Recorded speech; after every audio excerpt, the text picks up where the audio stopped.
Matches ਬਹੁਤ ਹੈਗੇ ਆ ਸੀਨੀਅਰ ਤੇ ਜੂਨੀਅਰਸ ਦੇ ਖਾਸ ਕਰਕੇ। ਇਹ ਇੱਥੇ ਕਬੱਡੀ ਹੋਣੀ ਆ।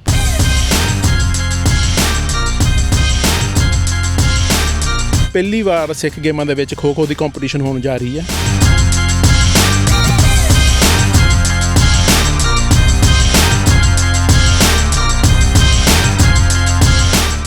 ਆ ਆਪਣਾ ਹੈਗਾ ਹੱਬ 2।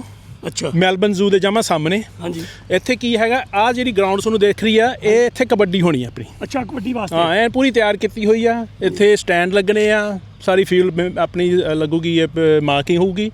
ਇਹ ਇੱਕ ਦੋ ਦਿਨ ਲੱਗਦਾ ਐਨ ਪੂਰਾ ਤਿਆਰ ਕੀਤਾ ਹੋਇਆ। ਹਾਂਜੀ, ਤੇ ਆਹ ਕੀ ਚੀਜ਼ ਆ? ਅੱਛਾ, ਆ ਜਿਹੜੀ ਚੀਜ਼ ਆ ਨਾ, ਹਾਂਜੀ, ਇਹ ਆਪਣੀ ਹੈਗੀ ਖੋ ਖੋ ਦੀ ਗਰਾਊਂਡ। ਅੱਛਾ, ਇੱਥੇ ਖੰਭੇ ਲੱਗਣੇ, ਇੱਥੇ ਖੰਭੇ ਲੱਗਣਾ। ਹਾਂ ਜੀ, ਖੰਭੇ ਲੱਗਦੇ ਹੁੰਦੇ ਖੋ ਖੋ ਦੇ। ਹਾਂਜੀ, ਇਹ ਜਗ੍ਹਾ ਇੱਥੇ ਮਤਲਬ ਪਹਿਲੀ ਵਾਰ ਸਿੱਖ ਗੇਮਾਂ ਦੇ ਵਿੱਚ ਖੋ ਖੋ ਦੀ ਕੰਪੀਟੀਸ਼ਨ ਹੋਣ ਜਾ ਰਹੀ ਆ। ਠੀਕ, ਸੋ ਬਹੁਤ ਵਧੀਆ ਗੱਲ ਆ। 6 ਟੀਮਾਂ ਹੋ ਗਈਆਂ ਆਪਣੀਆਂ ਤਿਆਰ। ਅੱਛਾ, ਸੋ ਕੰਪੀਟੀਸ਼ਨ ਇੱਥੇ ਹੋਊਗਾ। ਕਿਹੜੇ ਦਿਨ ਖੇਡ ਰਹੀਆਂ? ਉਹ ਆਪਣੀ ਦੋਨੇ ਆਪਣੇ ਸੈਟਰਡੇ ਤੇ ਸੰਡੇ ਹੋ ਜਾਣਗੀਆਂ। ਹਾਂਜੀ, ਤੇ ਆਹ ਜਿਹੜਾ ਗਰਾਊਂਡ ਆ ਨਾ ਇਸ ਵੇਲੇ ਜਿਹੜਾ ਬਣ ਰਿਹਾ, ਇਹ ਟੈਂਪਰੇਰੀ ਨਹੀਂ ਹੈਗਾ। ਇਹ ਪਹਿਲੀ ਵਾਰ ਕਹਿ ਲਓ ਮੈਲਬਨ ਦੇ ਵਿੱਚ ਖੋ ਖੋ ਦੀ ਪਰਮਾਨੈਂਟ ਪਿੱਚ ਬਣ ਰਹੀ ਹੈ। ਅੱਛਾ, ਸੋ ਇਹਦਾ ਮਤਲਬ ਗੇਮਾਂ ਤੋਂ ਬਾਅਦ ਵੀ ਇੱਥੇ ਰਹੂਗੀ? ਇੱਥੇ ਹੀ ਰਹੂਗੀ। ਖੋ ਖੋ ਦੀਆਂ ਟੀਮਾਂ ਤਿਆਰ ਹੋ ਰਹੀਆਂ। ਹਾਂਜੀ, ਕਾਉਂਸਲ ਨੇ ਰੈਕਗਨਾਈਜ਼ ਕਰ ਦਿੱਤਾ, ਇਹਦੀ ਡਿਮਾਂਡ ਹੈਗੀ ਆ। ਕਹਿੰਦੇ ਅਸੀਂ ਪਰਮਾਨੈਂਟਲੀ ਇਹ ਚੀਜ਼ ਤੁਹਾਡੇ ਵਾਸਤੇ ਬਣਾ ਦਿੱਤੀ ਆ। ਹਾਂਜੀ, ਸੋ ਇਹਦਾ ਮਤਲਬ ਇੰਡੀਅਨ ਜਾਂ ਪੰਜਾਬੀ ਕਮਿਊਨਿਟੀ ਤੋਂ ਬਿਨਾਂ ਬਾਕੀ ਕਮਿਊਨਿਟੀ ਵੀ ਇੱਥੇ ਖੇਡਿਆ ਕਰੂਗੀ? ਬਾਕੀ ਵੀ ਖੇਡਦੀਆਂ। ਸਾਨੂੰ ਇਹ ਵੀ ਪਤਾ ਲੱਗਿਆ ਹੋਰ ਕੰਟਰੀਆਂ 'ਚ ਵੀ ਖੋ ਖੋ ਖੇਲੀ ਜਾਂਦੀ ਆ। ਉਹ ਨਾਂ ਵੱਖਰੇ ਉਹਨਾਂ ਦੇ, ਠੀਕ, ਚੀਜ਼ ਉਹੀ ਆ। ਹਾਂਜੀ, ਹਾਂ, ਸੋ ਇਹ ਬਹੁਤ ਵਧੀਆ ਗੱਲ ਹੈਗੀ ਆ। ਵਧੀਆ, ਤੁਹਾਡੀ ਮਿਹਨਤ ਰੰਗ ਲੈ ਕੇ ਆਈ ਹੈ। ਤੇ ਦੇਖੋ, ਇਹ ਚਲੋ ਹਰੇਕ ਦੀ ਮਿਹਨਤ ਆ। ਜਿਹੜੇ ਆਈਡੀਆ ਆ ਰਹੇ ਆ, ਸਾਡਾ ਤਾਂ ਮਕਸਦ ਹੈ ਕਿ ਉਹ ਚੀਜ਼ਾਂ ਨੂੰ ਲਾਗੂ ਕਰਨਾ। ਠੀਕ ਹੈ ਨਾ। ਕਮੇਟੀ ਸਪੋਰਟ ਕਰ ਰਹੀ ਆ, ਉਹ ਚੀਜ਼ਾਂ ਅਸੀਂ ਲਾਗੂ ਕਰ ਰਹੇ ਹਾਂ।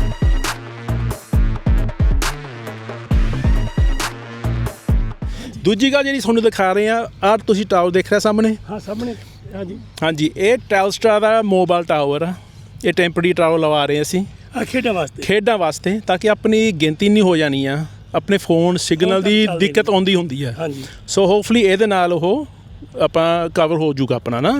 ਉਹ ਤਾਂ ਵੈਸੇ ਵੀ ਦੇਖਿਆ ਕਿ ਜਦੋਂ ਇੱਥੇ ਲਾਈਵ ਕਰਨ ਦੀ ਕੋਸ਼ਿਸ਼ ਕਰੀਦੀ ਹੈ ਨਾ, ਤਾਂ ਲਾਈਵ 'ਤੇ ਕੀ ਹੋਣਾ, ਫੋਨ ਵੀ ਚਾਰਜਰ ਨਹੀਂ ਚੱਲਦੇ ਹੁੰਦੇ। ਆ ਤੁਹਾਡਾ ਬਹੁਤ ਵਧੀਆ ਸਲਾਘਾ ਜੋ ਕਦਮ ਹੈ, ਬਹੁਤ ਬਹੁਤ ਵਧੀਆ।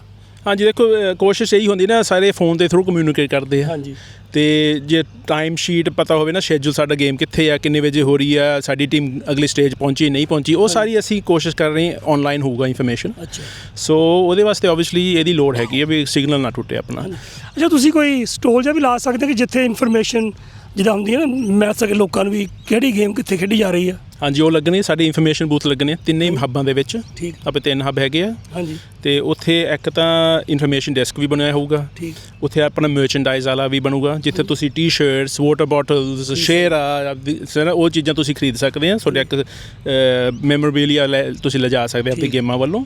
ਤੇ ਉੱਥੇ ਫਰਸਟ ਏਡ ਵੀ ਹੋਊਗੀ, ਪਾਣੀ ਦੀਆਂ ਬੋਤਲਾਂ, ਫਰੂਟ ਵਗੈਰਾ, ਮਤਲਬ ਸਾਰਾ ਕੁਝ ਇੱਕ ਥਾਂ ਹੋ ਜਾਊਗਾ ਵੀ। ਹਾਂ, ਸੋ ਸੌਖਾ ਲੱਭਣਾ ਵੀ ਸੌਖਾ ਤੇ ਪਤਾ ਲੱਗ ਜਾਂਦਾ ਹਰੇਕ ਨੂੰ, ਅੱਛਾ ਉੱਥੋਂ ਇਹ ਚੀਜ਼ ਮਿਲ ਰਹੀ ਆ ਆਪਾਂ ਨੂੰ। ਦੂਜੀ ਗੱਲ ਮੈਂ ਦੇਖੀ ਸੀ ਵੀ ਤੁਸੀਂ ਸਕੋਰ ਬੋਰਡ ਦੀ ਗੱਲ ਕਰ ਰਹੇ ਸੀ, ਉਹ ਕੀ ਸੀ ਵੀ ਸਾਰੀਆਂ ਗੇਮਾਂ ਦਾ ਸਕੋਰ ਮਿਲੂਗਾ ਜਾਂ ਕਿੱਦਾਂ? ਹਾਂ, ਹਰੇਕ ਇਹੀ ਆ, ਹਰੇਕ ਸਪੋਰਟਸ ਕੋਆਰਡੀਨੇਟਰ ਨੂੰ ਇਹ ਆਪਸ਼ਨ ਦਿੱਤੀ ਗਈ ਆ ਵੀ ਤੁਸੀਂ ਸਕੋਰ ਬੋਰਡ ਨੂੰ ਯੂਜ਼ ਕਰੋ। ਉਹ ਇੱਕ ਚਲੋ ਆਨਲਾਈਨ ਪਲੇਟਫਾਰਮ ਹੀ ਹੈਗਾ ਜਿਹਦੇ ਵਿੱਚ ਸਾਰੇ ਸ਼ੈਡਿਊਲ ਹੁੰਦੇ ਹਰੇਕ ਸਪੋਰਟਸ ਦੇ, ਪਲੱਸ ਉਹਦੇ ਵਿੱਚ ਡੀਟੇਲ ਦਿੱਤੀ ਹੋਈ ਵੀ ਕਿੱਥੇ ਹੋ ਰਹੀ ਹੈ। ਸੋ ਤੁਸੀਂ ਉਹ ਵੈਨਿਊ 'ਤੇ ਤੁਸੀਂ ਕਲਿੱਕ ਕਰੋ ਅਤੇ ਉਹ ਫਿਰ ਮੈਪ ਖੋਲ੍ਹ ਜਾਂਦਾ, ਉਸ ਨੂੰ ਦਿਖਾ ਵੀ ਦਿੰਦਾ ਤਾਂ ਤੁਸੀਂ ਉੱਥੇ ਪਹੁੰਚਣਾ। ਠੀਕ, ਤੇ ਨਾਲ ਦੱਸਦਾ ਉਹਨੂੰ ਕਿਹੜੀ ਟੀਮ ਕਦੋਂ ਖੇਡ ਰਹੀ ਹੈ। ਹਾਂਜੀ, ਬਹੁਤ ਵਧੀਆ ਉਪਰਾਲਾ ਤੁਹਾਡਾ। ਸੋ ਇਹ ਪਹਿਲੀ ਵਾਰ ਕੋਸ਼ਿਸ਼ ਕੀਤੀ ਆ। ਅਗੇਨ ਇਹਦੀ ਸਕਸੈਸਫੁਲਨੈਸ ਤਾਂ ਹੀ ਹੈਗੀ ਹੈ ਵੀ ਜੇ ਡਾਟਾ ਸਹੀ ਤਰੀਕੇ ਨਾਲ ਫੀਡ ਹੋ ਰਿਹਾ। ਸੋ ਉਹਦੇ ਵਾਸਤੇ ਵੀ ਟੀਮਾਂ ਤਿਆਰ ਕੀਤੀਆਂ, ਉਹ ਰਿਸਪੌਂਸਿਬਿਲਿਟੀ ਜਿੰਨੇ ਵੀ ਸਪੋਰਟਸ ਕੋਆਰਡੀਨੇਟਰ ਉਹਨਾਂ ਨੂੰ ਦਿੱਤੀ ਗਈ ਆ। ਸੋ ਉਹਦੇ ਨਾਲ ਆਪਾਂ ਨੂੰ ਸੌਖਾ ਹੋ ਜਾਊਗਾ ਇਨਫੋਰਮੇਸ਼ਨ ਦੇਣੀ ਵੀ। ਜਿਹੜਾ ਪੁਰਾਣਾ ਸਿਸਟਮ ਹੈਗਾ, ਜਿਹੜਾ ਪਹਿਲਾਂ ਆਪਾਂ ਕਾਗਜ਼ 'ਤੇ ਲਿਖਦੇ ਹਾਂ, ਉਹ ਹੋਊਗਾ ਅਜੇ ਵੀ। ਅੱਛਾ, ਜਿਹੜਾ ਮੇਨ ਰਿਕਾਰਡ ਜਸਟ ਬੈਕਅਪ। ਹਾਂ, ਜਿਹੜਾ ਮੇਨ ਰਿਕਾਰਡ ਉਹ ਪੇਪਰ ਹੋਊਗਾ। ਠੀਕ, ਸੋ ਉਹ ਡੈਫੀਨਿਟਲੀ ਹੋਊਗਾ, ਪਰ ਇਹ ਸਿਰਫ ਇੱਕ ਤਰੀਕਾ ਹੈਗਾ ਵੀ ਕਮਿਊਨੀਕੇਸ਼ਨ ਕਰਨ ਵਾਸਤੇ। ਤੇ ਜਗਜੀਤ ਸਿੰਘ ਜੀ, ਆ ਫਿਰ ਤੁਹਾਡੀ ਕਬੱਡੀ ਦੀ ਗਰਾਊਂਡ ਆ ਨਾ?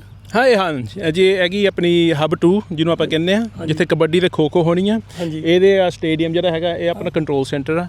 ਇਹਦੇ ਦੂਜੇ ਪਾਸੇ ਸੌਕਰ ਤੇ ਕ੍ਰਿਕਟ ਵੀ ਹੋ ਸਕਦੀ ਆ। ਤੇ ਆ ਮੈਲਬਨ ਜ਼ੂ ਦੇ ਜਮਾ ਸਾਹਮਣੇ ਆ।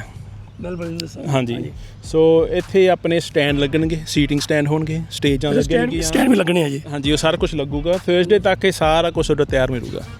ਕਈ ਵਾਰ ਕੀ ਹੁੰਦਾ ਜੀਤ ਸਿੰਘ ਕਿ ਕਹਿੰਦਿਆਂ ਤੇ ਵੀ ਜਿਹੜੇ ਅਫੀਸ਼ੀਅਲ ਹੁੰਦੇ ਆ ਨਾ ਜਾਂ ਜੋ ਕਬੱਡੀ ਦੀ ਟੀਮ ਖੇਡਦੀ ਆ ਉਹ ਰੇਡਰ ਹੁੰਦੇ ਆ, ਜਾਫੀ ਹੁੰਦੇ ਆ, ਉਹਨਾਂ ਦੇ ਨਾਲ ਬਹੁਤ ਸਾਰੇ ਲੋਕ ਮੱਲੋ ਮੱਲੀ ਜਾ ਵੜਦੇ ਵਿੱਚ।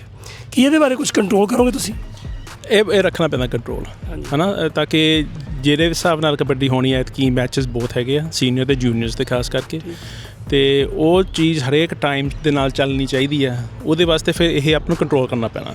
ਸੀਟਿੰਗ ਵੀ ਕੰਟਰੋਲ ਹੋਊਗੀ, ਐਕਸੈਸ ਪਾਸ ਹੋਲਡਰ ਸਿਰਫ ਆ ਸਕਦੇ, ਪੂਰੀ ਸਿਕਿਉਰਿਟੀ ਹੋਊਗੀ, ਹੈ ਨਾ। ਉਹ ਸਾਰਾ ਕੁਝ ਅਸੀਂ ਪਲੈਨਿੰਗ ਦੇ ਨਾਲ ਕਰ ਰਹੇ ਹਾਂ ਤਾਂ ਕਿ ਆਪਣਾ ਟਾਈਮ ਜਿਹੜਾ ਹੈਗਾ ਨਾ ਉਹ ਨਾ, ਹਾਂਜੀ, ਉਹ ਫਿਰ ਹਰੇਕ ਚੀਜ਼ ਟਾਈਮ ਨਾਲ ਫਿਨਿਸ਼ ਹੋ ਜਾਂਦੀ ਆ। ਹਾਂ, ਸੋ ਇਹ ਜ਼ਰੂਰੀ ਆ। ਤੇ ਇਸ ਵਾਰ ਸੁਣਿਆ ਸੀ ਕਿ ਸਿਰਫ ਲੋਕਲ ਟੀਮਾਂ ਖੇਡ ਰਹੀਆਂ, ਕੋਈ ਬਾਹਰੋਂ ਇੰਡੀਆ ਜਾਂ ਪਾਕਿਸਤਾਨ ਕੋਈ ਟੀਮ ਨਹੀਂ ਆ ਰਹੀ। ਹਾਂਜੀ, ਇਹ ਬਿਲਕੁਲ ਸਹੀ ਆ।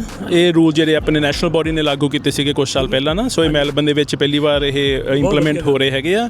ਕੋਸ਼ਿਸ਼ ਇਹੀ ਆ ਵੀ ਲੋਕਲ ਆਪਣੀ ਜਿਹੜੀ ਹੈਗੀ ਆ ਨਾ ਟੀਮ, ਹਾਂ, ਉਹ ਆਪਣੇ ਪਲੇਅਰ ਇੱਥੇ ਲੋਕਲੀ ਪੈਦੇ ਹੋਣ, ਟੈਲੈਂਟ ਵਧੀਆ। ਅਤੇ ਇਹ ਪਿਛਲੀ ਸਿਡਨੀ ਗੇਮਾਂ ਤੋਂ ਜਦੋਂ ਆਪਾਂ ਰੂਲ ਸੀਗਾ ਵੀ ਸੀਨੀਅਰ ਟੀਮ ਦੇ ਨਾਲ ਜੂਨੀਅਰ ਟੀਮ ਹੋਣੀ ਚਾਹੀਦੀ ਆ, ਉਹ ਹੁਣ ਤੁਹਾਡੇ ਸਾਹਮਣੇ ਦਿਸ ਰਿਹਾ ਵੀ ਕਿੰਨਾ ਉਹ ਸਕਸੈਸਫੁਲ ਰਿਹਾ। ਹਾਂ, ਮੇਰੇ ਖਿਆਲ 14-15 ਸਿਰਫ ਜੂਨੀਅਰ ਟੀਮਸ ਹੋ ਗਈਆਂ ਉਸ ਕਰਕੇ। ਅੱਛਾ, ਹਾਂ, ਸੋ ਇਹ ਬਹੁਤ ਵਧੀਆ ਗੱਲ ਹੈਗੀ ਆ। ਹੁਣ ਟੀਮਾਂ ਜੂਨੀਅਰ ਇੰਨੀਆਂ ਬਣ ਰਹੀਆਂ ਤਾਂ ਗਾ ਉਹਨਾਂ ਨੇ ਫਿਊਚਰ 'ਚ ਉਹਨਾਂ ਨੇ ਪਲੇਅਰ ਬਣਨਾ। ਬਿਲਕੁਲ, ਅੱਜ ਜਿਹੜੇ ਛੋਟੇ ਖੇਡਦੇ ਬੱਚੇ ਉਹੀ ਵੱਡੇ ਹੋਣੇ ਕੱਲ੍ਹ ਨੂੰ। ਹਾਂ, ਬਿਲਕੁਲ। ਹਾਂਜੀ, ਇਹ ਤੁਹਾਨੂੰ ਬਹੁਤ ਬਹੁਤ ਮੁਬਾਰਕਬਾਦ ਆ। ਤੁਸੀਂ ਬੜੀ ਮਿਹਨਤ ਕਰ ਰਹੇ ਹੋ। ਪਰਮਾਤਮਾ ਤੁਹਾਡੀ ਮਿਹਨਤ ਨੂੰ ਰੰਗ ਲਾਵੇ। ਬਹੁਤ ਬਹੁਤ ਧੰਨਵਾਦ ਜੀ ਸਿੰਘ ਜੀ। ਥੈਂਕ ਯੂ ਜੀ, thank you. All the best. Thank you.